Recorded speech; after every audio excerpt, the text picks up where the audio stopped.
எனக்கென்று வாழ்வது கொஞ்சம், உனக்கென்று வாழும் நெஞ்சும், பனி கொண்ட பார்வை எங்கும் படிக்காத காவியம். எனக்கென்று வாழ்வது கொஞ்சம், உனக்கென்று வாழும் நெஞ்சும், பனி கொண்ட பார்வை எங்கும் படிக்காத காவியம்.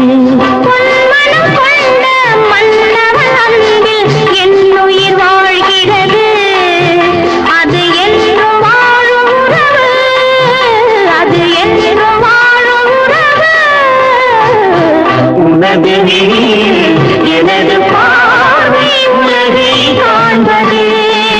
ஒரு நாள் இந்த நிலைமைக்கெல்லாம் மாறுதல் உண்டு, அந்த மாறுதலை செய்வதற்கு தேறுதல் உண்டு. அந்த மாறுதலை